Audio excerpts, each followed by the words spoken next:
tanto em termos metodológicos, tanto em mecanismo, quanto em, e principalmente, quanto no desenvolvimento dessa metodologia que eu vou mostrar para vocês, certo? É uma reação que eu não poderia fazer com vocês na aula presencial, porque ela é um pouco mais perigosa e mais complicada. Mas já que a gente tem essa dificuldade de fazer aula virtual, então pelo menos eu vou aproveitar para mostrar para vocês reações um pouco diferentes. Certo? O roteiro está lá no AVA, vocês podem baixar. E aí eu vou mostrar para vocês uma reação de acoplamento carbono-carbono usando uma base forte para abstrair um próton de um alcino terminal, e esse alcino terminal desprotonado, ele atua como um carbânio. Então a gente tem uma substituição nucleofílica, certo?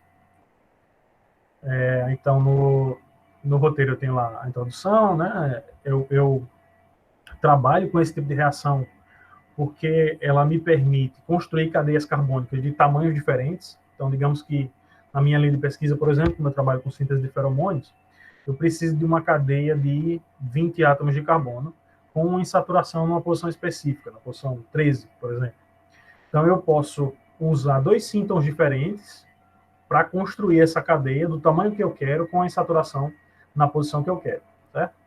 Depois que esse acoplamento é feito, eu vou ter um composto com uma cadeia mais longa, com uma tripla ligação interna. E aí, essa tripla ligação eu posso reduzir de forma estereoespecífica ou estereoseletiva para a configuração que melhor me aprouver, certo? Então, por isso que essa reação é tão interessante.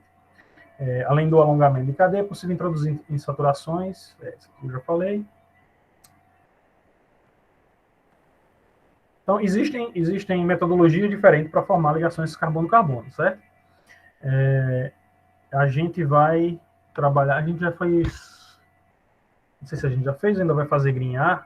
Então, Grignard é um outro tipo de mecanismo que faz com que seja possível fazer essa ligação carbono-carbono. Existem outros, vários outros. No caso do acoplamento com o alcino terminal, o mais interessante dele é que, além de fazer essa nova ligação carbono-carbono, alongar a cadeia, eu coloco a insaturação na posição que eu desejo, certo? Então, para formar essa nova ligação, primeiro, eu preciso desprotonar o alcino terminal com uma base forte. No nosso caso, a gente vai usar N-butilítio. Os alquilítios são reagentes muito comuns para esse tipo de mecanismo, porque eles funcionam como um nucleófilo, uma base muito forte, certo? Então, depois que o N-butilítio atua, ele desprotona o alcino terminal, e aí eu consigo fazer com que esse alcino terminal tenha uma característica de carbânio, sendo nucleofílico, e aí eu posso completar a reação com o mecanismo de substituição, certo? A gente usa para essa reação um cosolvente que ajuda a aumentar ainda mais a reatividade desse alcino desprotonado, que é a hexametilfosforamida. Ele é um reagente ele é um cosolvente, um reagente que é muito útil, muito eficiente, mas ele demanda alguns cuidados, porque ele é extremamente tóxico, certo?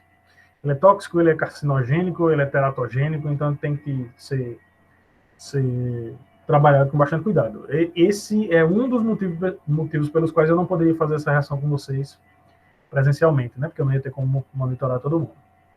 O N-butilítio é o outro motivo, porque ele é extremamente reativo, né? Então a reação com ele é perigosa, certo? Então está aqui o mecanismo da reação. A gente tem um alcino terminal, o N-butilítio.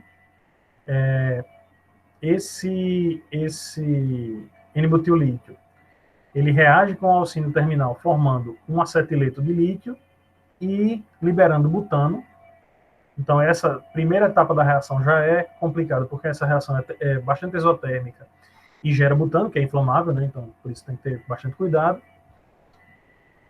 Depois que esse reagente de lítio é formado, eu vou ter um carbânio um alcino com caráter de carbânio, né, com densidade eletrônica alta aqui, e é ele que vai atuar como nucleófilo na etapa seguinte.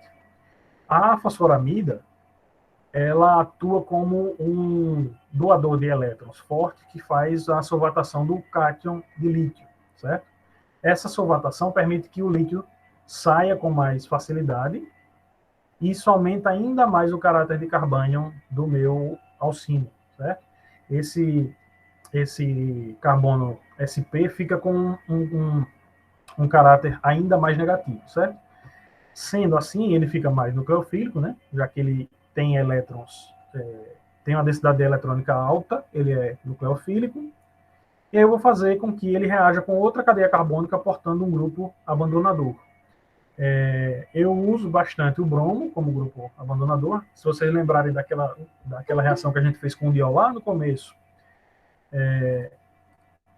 isso aí entrou aqui, aquela reação que a gente fez com o diol de monobromação do diol, aquele diol monobromado ele vai ser usado nessa reação agora. Então, eu coloquei o bromo aqui na cadeia e agora eu vou usar esse reagente, esse intermediário que eu formei lá no começo, para alongar essa cadeia carbônica, certo?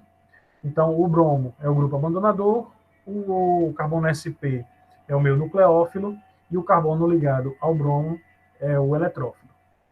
E aí eu tenho o ataque desse nucleófilo ao eletrófilo e a formação de uma nova ligação entre o carbono sp e o carbono sp3, formando uma cadeia maior com uma insaturação na posição que eu planejei, certo?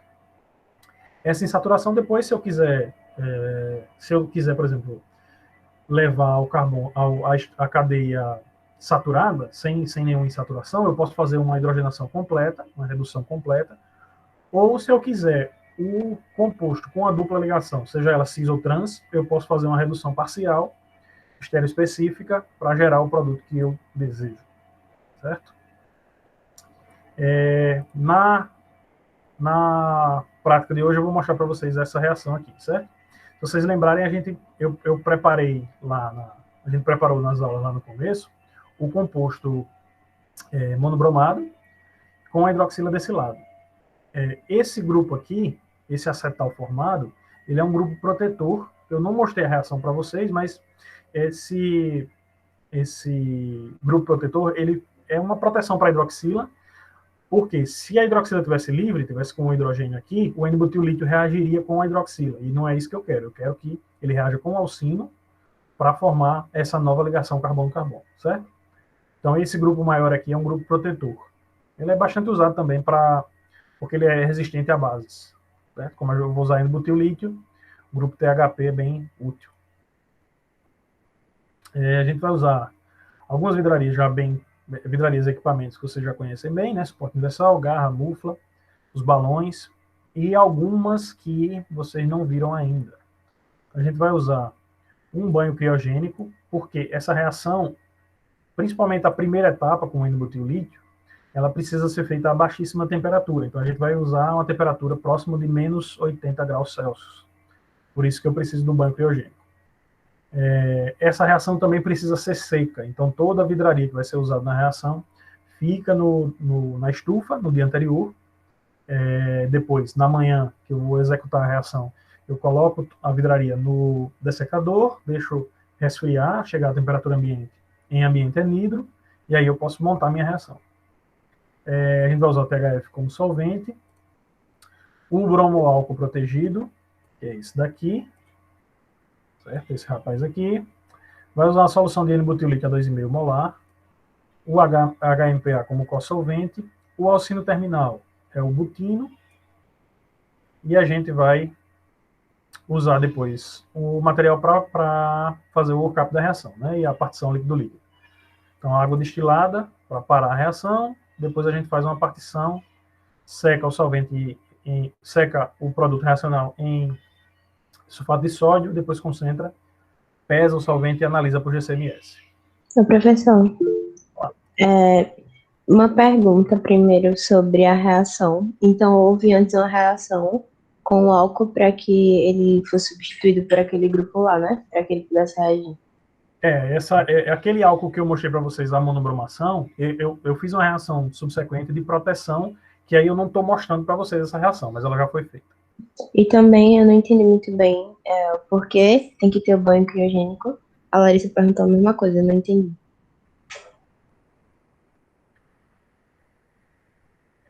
Certo, entendi. Essa, essa reação, quando eu faço a desprotonação do N-butil, desprotonação não, quando eu faço a dissociação do N-butil lítio, essa reação ela é muito exotérmica mesmo. O fato dela ser exotérmica faz com que tanto eu aumente os riscos operacionais, então tem o risco de chama, risco de explosão, por isso ela tem que ser feita a baixa temperatura e tem que ser feita bem lentamente. E além disso, quando eu tenho uma reação que é muito exotérmica e forma um intermediário, se eu não resfrio bastante o sistema, eu tenho um sistema onde eu tenho um intermediário reativo e tenho muita energia. Nesse caso, energia térmica, né, já que a temperatura sobe. Isso, desconsiderando os riscos, só pensando no rendimento da reação, isso atrapalha o rendimento da reação porque favorece reações secundárias. Certo? Se eu tenho uma temperatura alta em um material que é muito reativo, ele vai reagir rapidamente e essas reações podem não ser aquelas que eu queira. Certo? Então eu resfrio essa reação por dois motivos principais, porque não resfriar gera diminuição do rendimento e gera risco à saúde do operador. Deu para entender agora? Sim, professor, e sobre a água, por que tem que estar seco? Ah, tá, boa pergunta. O N-butil-lítio, ele reage, eu não falei que a hidroxila precisa ser protegida, porque caso contrário ele reagiria com a hidroxila. Se vocês observarem o mecanismo da reação, para a formação do butano, eu tenho a captura desse hidrogênio, certo? E aqui sai uma molécula de butano. Se eu tiver água, a água vai reagir com o N-butil-lítio ainda mais rapidamente. E a reação com água, em maior escala, gera muito risco, porque o butano, como eu falei para vocês, o butano é inflamável. Se ele reage muito rapidamente, formando butano, a temperatura sobe muito e eu posso atingir o ponto de fulgor do butano e aí eu gero chama, certo? E aí pode explodir. Só que, de novo, sem considerar o risco, se eu tiver água no meio, a água vai reagir com N-butil-lítio e aí eu vou ter menos N-butil-lítio para reagir com o alcino. Isso diminui também o meu rendimento racional. Certo? Ok. Se eu tiver um pouco de água no meio reacional, o meu N-butil-lítio ele só vai começar a reagir com o alcino depois que ele reagir com toda a água que tiver ali, certo? Então, cada molécula de água presente no meio é uma molécula de N-butil-lítio a menos para reagir da forma que eu quero que ela reaja. Entendi, obrigado. Beleza. Certo. Não foi que eu parei aqui. Das reações que a gente fez até agora, essa é a reação que precisa ser mais seca. Essa reação eu preciso tomar o máximo de cuidado realmente para ela não ter umidade, certo? Então a gente vai secar, como eu falei, deixa durante a noite na estufa a 150 graus, depois coloca no dessecador, deixa chegar a temperatura ambiente, e aí a gente vai preparar uma solução de butino, do alcino terminal, em THF previamente seco. A gente vai preparar uma solução num balão e vai colocar ele para refrigerar a menos 78 graus. Depois que além disso, todo o ambiente reacional vai ficar sob atmosfera inerte, né? Já que eu não quero que haja água, da mesma forma que eu mostrei para vocês na reação passada. Eu coloco nitrogênio ou argônio, e aí eu garanto que o ambiente ali dentro não tem água. Depois que eu resfriar o alcino, eu vou adicionar o N-butil-lítio, gota a gota. Essa adição tem que ser lenta, pelos mesmos motivos que eu falei até agora, né? É uma reação muito exotérmica que acontece muito rapidamente. Então, uma adição lenta. Depois que eu adiciono o N-butil-lítio, eu mantenho sob refrigeração por 1 hora, agitando, certo? Para garantir que todo o N-butil-lítio ali reaja, aliás, que todo o alcino reaja. Depois eu vou colocar o HMPA, certo? O HMPA é aquele aquela fosforamida rica em elétrons que vai solvatar o meu cátion, certo? Então, coloco o HMPA, deixo 15 minutos só para ele homogeneizar bem, e depois eu adiciono o meu brometo, certo? Vou adicionar o brometo também gota a gota, também devagar. Depois que todos os reagentes forem adicionados, eu vou desligar o banho criogênico, vou deixar a temperatura subindo até a temperatura ambiente lentamente, certo? Eu não vou tirar ela do banho de uma vez, eu vou deixar lá, desligo, e aí a temperatura vai subindo devagar. E eu deixo reagindo durante a noite. De manhã, no dia seguinte, eu vou tirar esse balão, resfriar no banho de gelo, adicionar água destilada, depois fazer a extração. Depois da extração, evaporar o solvente, pesar e analisar por GCMS. Beleza? Vamos ver como é que isso funciona. Bom, como eu falei para vocês, essa é a reação que tem que ser mais seca daquelas que a gente viu até agora. Mais livre de água, certo? Então, todo o sistema tem que ser seco. A vidraria tem que ser seca, o solvente tem que ser seco. E aqui a gente monta um sistema de secagem do THF. Eu seco o THF em sódio metálico, usando o mesofenona como indicador. E aí eu seco sob refluxo, o solvente evapora e vai cair aqui no coletor. Depois eu transfiro para o meu balão da reação, certo? Tudo isso para evitar que o sistema tenha água, ou diminuir o máximo que eu conseguir a quantidade de água daquele sistema.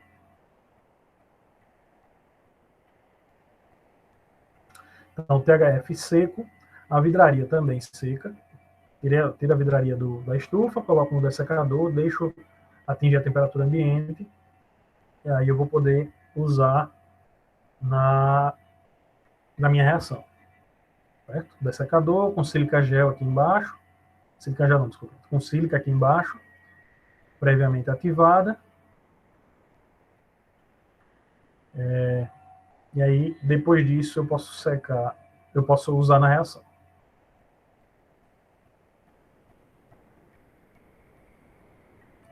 Certo, então aqui, ó, como eu falei para vocês, a gente vai ajustar a temperatura para menos 78 graus. Isso aqui é um banho criogênico, que eu vou mostrar para vocês como é que ele funciona. Então, eu ajusto a temperatura para menos 78 graus, vou esperar atingir essa temperatura, vou colocar o meu balão, eu coloquei o alcino terminal em THF no balão, coloquei o nitrogênio, uma bexiga com nitrogênio, certo? Deixo o balão repleto de nitrogênio, e aqui eu tenho o banho criogênico, deixa eu ver se dá para enxergar aqui. Então aqui eu tenho banho criogênico, certo? Vocês vão ver quando a câmera afastar, mas só para mostrar. Então o banho fica... eu coloco esse braço metálico do banho criogênico num dealer, coloco solvente, nesse caso aqui a gente usou etanol, e esse banho, esse braço metálico, ele vai refrigerar. Eu tenho um termômetro aqui que vai medindo a temperatura. Ele vai refrigerar até a temperatura que eu estabeleci, certo? Se eu não tiver o banho criogênico no laboratório, eu posso usar outros tipos de sistemas de refrigeração. Então, eu posso usar, por exemplo, gelo seco, eu posso usar nitrogênio líquido, eu posso usar, dependendo da temperatura, misturas de gelo, água e sal, sais diferentes. Tudo vai depender das condições que eu tenho no laboratório. Como a gente tem um banho criogênico, eu posso pegar, colocar no dealer e colocar a temperatura que eu quero, certo? Essa reação com N-butil-lítio, a temperatura de menos 78 graus é a mais comum, mas tem outras reações, e mesmo reações com o próprio N-butil-lítio, que são feitas a outras temperaturas, né? Tendo esse tipo de equipamento, eu posso ajustar a melhor temperatura que funcionar para a minha reação. Então, ele vai descendo a temperatura, ó, 16, ele vai abaixando a temperatura até chegar na temperatura que eu estabeleci. Eu vou adiantar aqui, porque não precisa. E aí eu vou deixar o meu balão em contato com o etanol refrigerado. Depois que ele estiver refrigerado, na temperatura que eu quero, eu vou começar a adição do N-butil-lítio.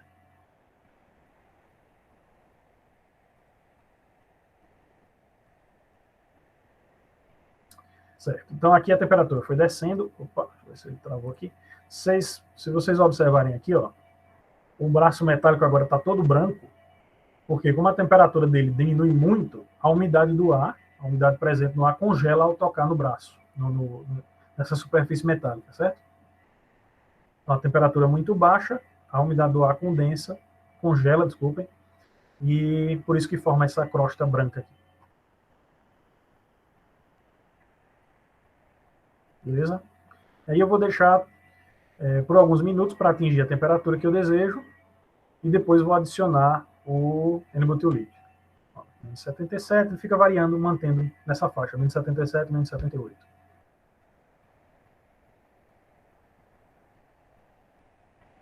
Depois, deixa eu ver se alguém perguntou alguma coisa.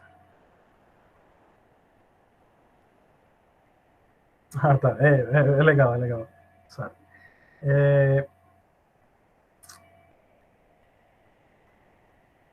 Eu não sei se eu mostrei alguma reação com nitrogênio líquido. Depois, me lembrem na próxima aula, eu procuro alguma coisa mostrando o sistema de refrigeração com nitrogênio. É visualmente bastante interessante também, porque o nitrogênio ele evapora, o líquido permanece no DIU, é uma parte, mas boa parte dele evapora rapidamente, aí forma uma fumaça que parece uma boate, alguma coisa assim. Certo, então a gente vai... Deixa eu ver se isso aqui já passou. Já. Depois que o sistema está refrigerado, está na temperatura que eu quero, eu vou adicionar o N-butilítio. O N-butilítio, como eu falei para vocês, ele é um reagente que é muito perigoso, ele reage violentamente com a água, então ele tem que ser mantido sob refrigeração, quando eu vou armazenar, ele está na geladeira, e ele tem que ser mantido em sistema fechado, certo? Livre de umidade, livre de ar. Então, quando a gente vai tirar do frasco, vocês veem que o frasco é vedado, eu tiro com uma seringa. Quando a gente vai tirar, eu coloco uma bexiga contendo nitrogênio, porque eu vou puxar o líquido, o N-butilítio, né, a solução de N-butilítio. Quando eu puxo, se eu não colocar essa bexiga, ele vai puxar ar para dentro. Eu não quero que isso aconteça. Então, eu vou puxar o N-butilítio para a seringa e no lugar do N-butilítio vai entrar, em vez de entrar ar, vai entrar nitrogênio, que é seco, certo? E aí eu mantenho esse reagente puro e em segurança, né? Então a gente vai tirar aqui com a seringa, eu vou adicionar, deixa eu adiantar um pouquinho, porque essa parte é só retirando. Toda a operação envolvendo o N-butilítio tem que ser feita com bastante cuidado, né? Tem que ser feita de forma lenta. Vocês vão ver, se tiver qualquer problema com a seringa, a gente tira, começa de novo, pega uma seringa nova. Não pode correr risco, porque esse material é realmente muito perigoso. A ponta da agulha provavelmente estava entupida, então a gente vai, se não der para usar essa, pega outra seringa, pega outra agulha, aliás, a gente não pode arriscar, certo? O furo que fica aqui em cima, ó, se vocês observarem, deixa eu ver se dá para ver. Quando eu furo com a agulha, a tampa do N-butilítio, que é feita para isso, ela fica com um furo em cima, né?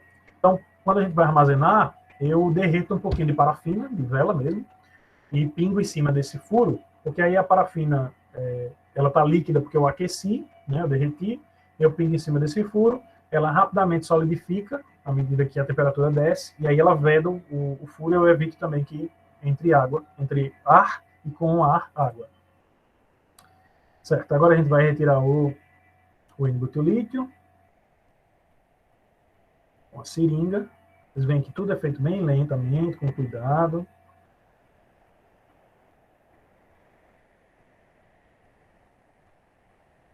A gente evita ao máximo que entre ar na seringa ou no frasco contendo o N-butilítio.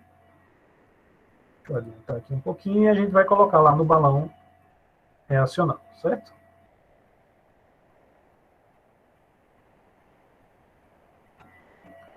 Então está tudo refrigerado, o balão aqui dentro repleto de, além do solvente, do reagente, somente de nitrogênio. A gente vai colocar e vai adicionar lentamente, gota a gota, esse N-butilítio, certo?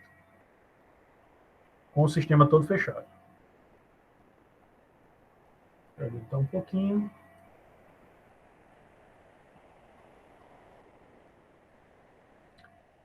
Deixa eu ver se dá para ver o gotejamento, certo? Aqui a ponta da seringa. E aí a gente vai gotejando bem lentamente. Ó. Vocês conseguem enxergar aqui o gotejamento? É realmente gota a gota. Tem que ver, não é para ter um spray. É para ser uma gota, só depois que a primeira gota bate na superfície do líquido é que a segunda sai. Tem que ser bem lento. Quando eu faço uma reação nessa escala que a gente está trabalhando aqui, não tem tanto problema, porque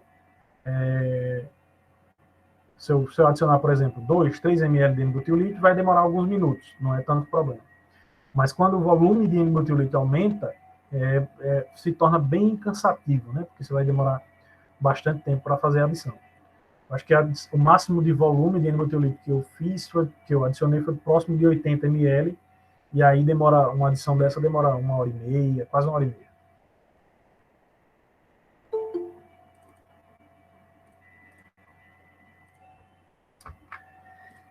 Certo, então a gente vai adicionando lentamente, deixa eu adiantar um pouquinho, gota a gota, todo o volume do N-butilídeo.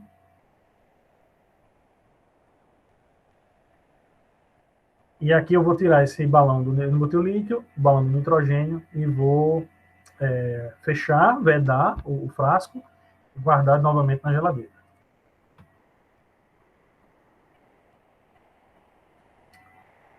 Depois que eu adicionei o N-butilídeo, eu vou deixar reagir por 1 hora a baixa temperatura e vou adicionar o HM perto.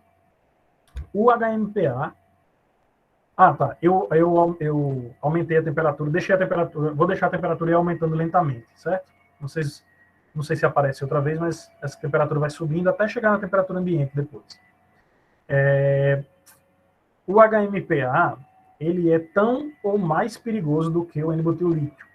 Por quê? O N-butilítio tem perigo, oferece risco agudo, certo? Se ele gotejar aí, pingar na pele ou cair em cima da água, ele vai gerar um risco imediato. Risco de queimadura, risco de corrosão, de explosão.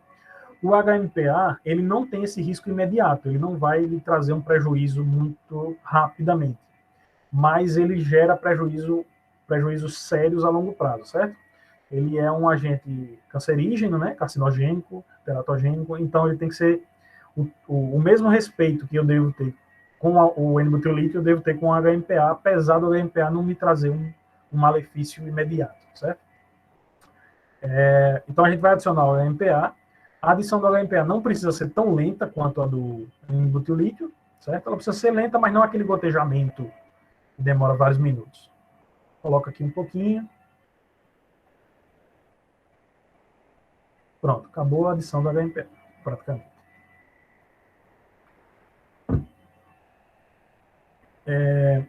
Como o HMPA gera todos esses riscos, toda a vidraria que é usada com ele precisa ser lavada, e se tiver resto de HMPA, ele precisa ser descartado de forma adequada, então a gente lava com a solução de hipoclorito, né, com solução de água sanitária diluída, para destruir o restante do HMPA. Para a gente colocar. Eu não lembro, deixa eu ver quanto foi aqui. Tem no roteiro. Opa. HMPA, 1,6 ml de HMPA. Se alguém perguntou alguma coisa. Eu não tenho idométrico regulamento, não. Não, faz um tempinho. Esse tipo de reação é feito de forma industrial, daria uma dor de cabeça gigante para controlar. Larissa, é bem complicado. Eu não conheço nenhum lugar que faça isso pessoalmente, pelo menos, né? Que faça isso em escala industrial. Mas, tendo um maquinário adequado, não seria um problema muito maior do que para a gente sem ter o maquinário, né? Porque se você tiver, por exemplo, um sistema automatizado, onde o ambiente interno não tem contato com o externo, então não tem entrada de ar e de umidade, não teria tanto problema, né? Um reator que fosse fechado e fosse alimentado sem entrada de ar, não geraria tanto problema. Mas enfim, essa é uma parte mais para engenharia de produção, não é muito a minha praia, né? Eu sei que a transposição de escala é muito difícil. Você fazer uma escala pequena e depois aumentar, faz uma escala de poucos ml, e depois tenta aumentar essa escala para litros, aí esse processo é bem complicado. Depois que você estabelece a planta para aquele novo projeto, aí fica um pouco mais tranquilo. Então, adicionar o restante do HMPA, vou adiantar aqui. Fecha bem, o HMPA ele também é guardado em geladeira.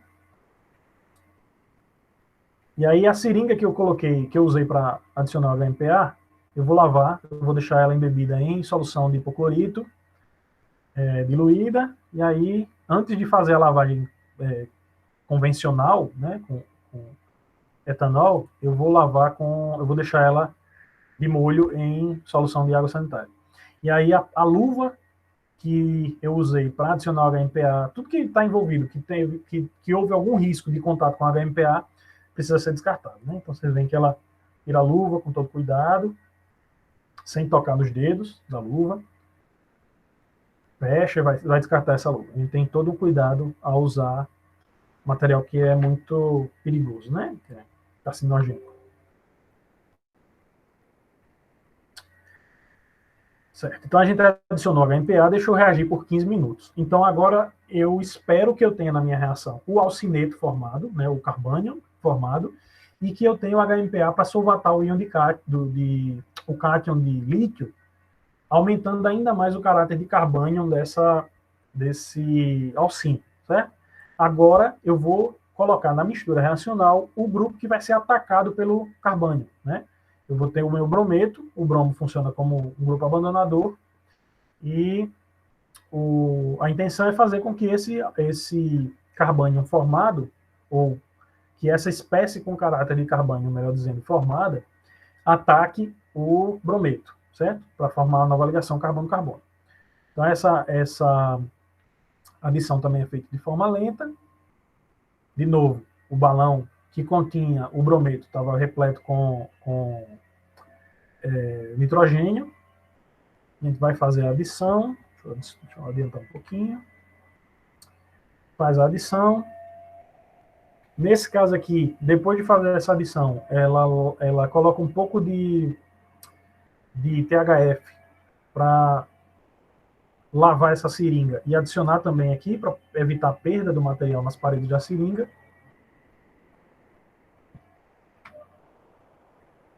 Vou passar aqui.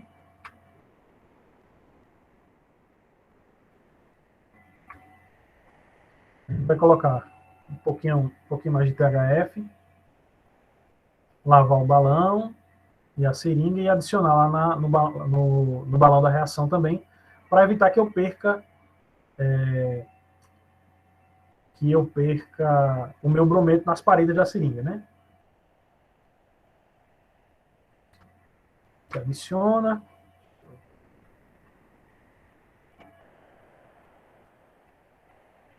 Faz essa retirada, vai fazer a adição no balão reacional.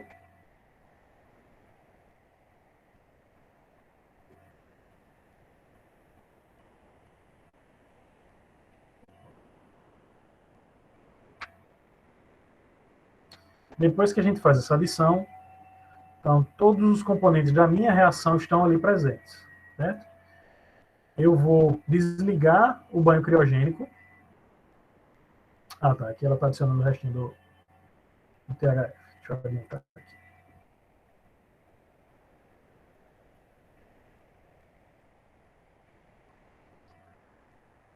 Depois que eu faço essa adição do brometo, eu vou desligar o banho criogênico, vou deixar reagindo, a temperatura vai subindo lentamente até atingir a temperatura ambiente, né?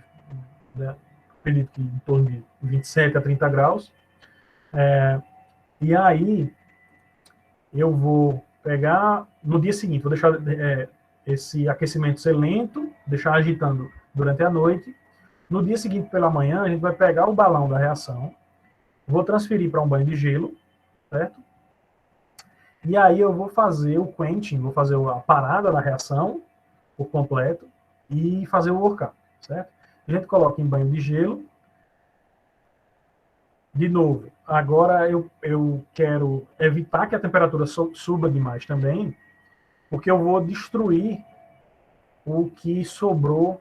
Caso tenha sobrado alguma coisa de N-butilítio, eu vou adicionar água para a água reagir com o N-butilítio e destruir esse restante de N-butilítio, certo?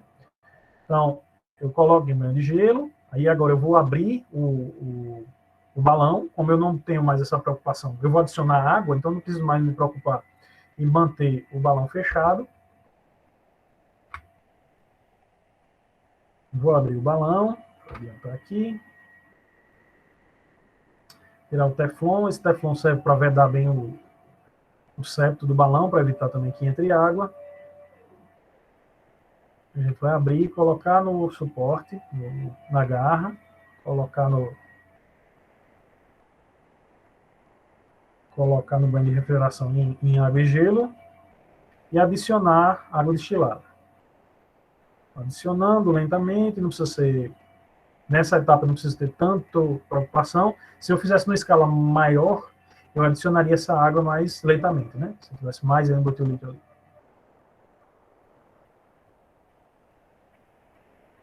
Então a gente adiciona água destilada. E agora eu não tenho mais N-butilítio. E eu vou fazer o workup da minha reação para ver o que foi que aconteceu. A gente vai fazer uma extração líquido-líquido, vai transferir para o funil de separação, fazer a extração líquido-líquido.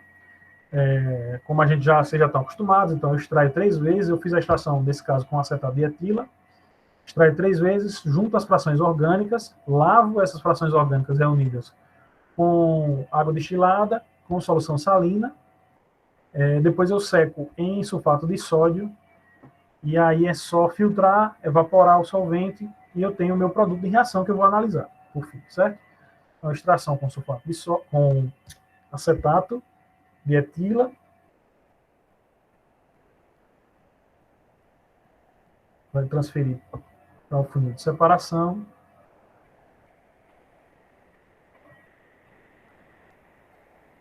Faz a extração com acetato de etila. Coloca primeiro no balão de reação, né, para lavar as paredes, tudo para evitar perda. Não quero que sobre nada no balão de reação. Fazer a extração líquido-líquido.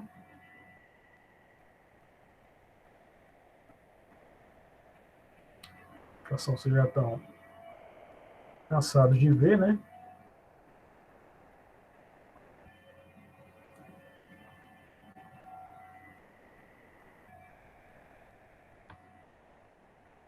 Então, é acetato de etila, acetato é menos denso que a água, então a fração orgânica fica em cima, a fração aquosa fica embaixo.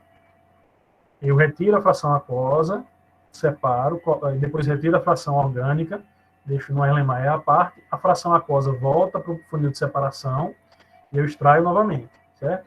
Fazer esse processo 3 vezes. Depois que eu fizer o processo 3 vezes, eu vou lavar a fração orgânica, que está aqui em cima, vou lavar com água destilada,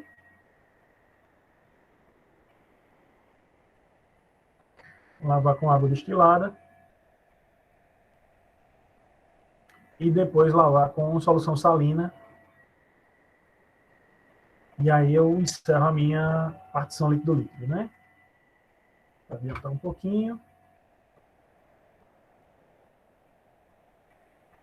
Então lembrem da técnica, né? Para a partição, eu sempre apoio a mão ou os dedos na tampa, para evitar que ela caia.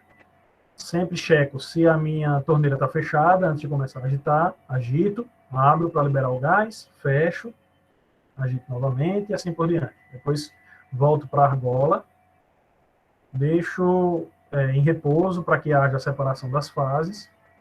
Você vê as fases separando lentamente.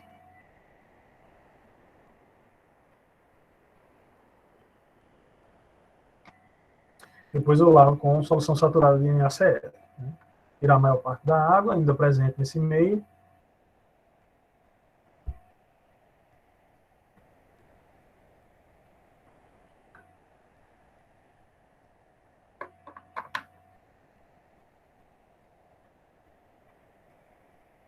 Deixa eu adiantar um pouquinho. Quero separar as fases. Coleta a fração aquosa num balão para descarte depois. E a fração orgânica vai, no balão não, no Erlenmeyer, depois a fração orgânica vai em outro Erlenmeyer, e eu vou adicionar o sulfato de sódio, anidro, aqui eu seque ainda mais, que eu retire ainda mais a água que porventura esteja presente nesse solvente, certo? A gente tira a fração aquosa e a fração orgânica vai ser coletada no Erlenmeyer, vai ser seca em sulfato de sódio. Depois a gente vai filtrar, concentrar em rotaevaporador e observar a massa do produto formado e analisar por GC-MS para observar primeiro se o nosso produto foi formado e qual o rendimento dessa reação. Né? Então, deixa eu adiantar isso aqui, vocês já estão cansados de saber. Sulfato de sódio anidro.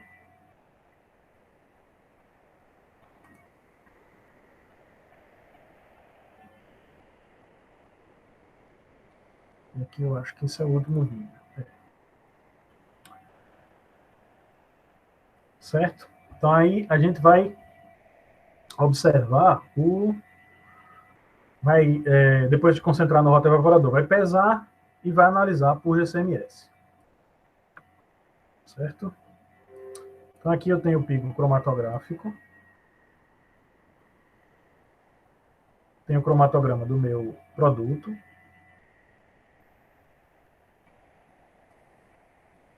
Esse cromatograma é característico de um composto portando aquele grupo protetor que eu mostrei para vocês anteriormente.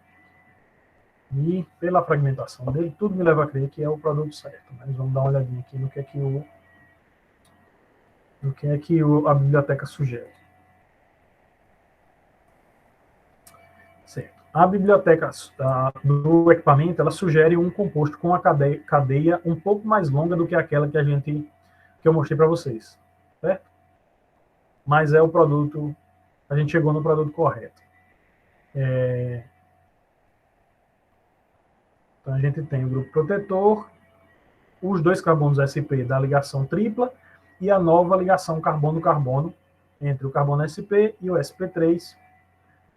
Então a nossa reação funcionou, certo? Deixa eu ver se tem mais alguma coisa nesse cromatograma. Nesse cromatograma a gente tem algumas impurezas, mas elas estão na proporção de traços. Em relação ao pico cromatográfico de interesse, elas são muito pequenas. Então, para fins de cálculo de rendimento, vocês vão desconsiderar, certo? Vocês vão considerar que o produto formado é o único presente na mistura, no produto reacional, né? E aí, a gente conseguiu... Cadê?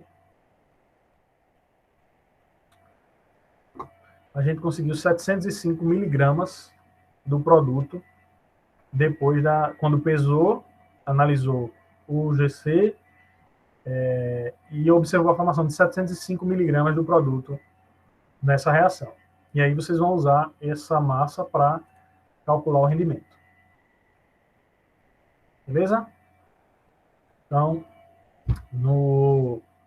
na prática de hoje a gente viu como é que funciona um acoplamento carbono-carbono usando um mecanismo de substituição nucleofílica, onde eu tenho a ativação de um grupo nucleofílico pela desprotonação de um alceno terminal. Esse alceno terminal desprotonado, ele ataca o carbono mais eletrofílico ligado ao heteroátomo e forma uma nova ligação carbono-carbono. Beleza? Dúvidas? Professor, o produto formado, a gente considera como se fosse o do GC ou o que estava lá no roteiro? É esse aqui, ó. Cadê? É esse do roteiro. Certo. Certo? E aí vocês vão calcular o rendimento em cima, cadê a massa dele? Vocês vão calcular o rendimento em cima do produto formado, certo?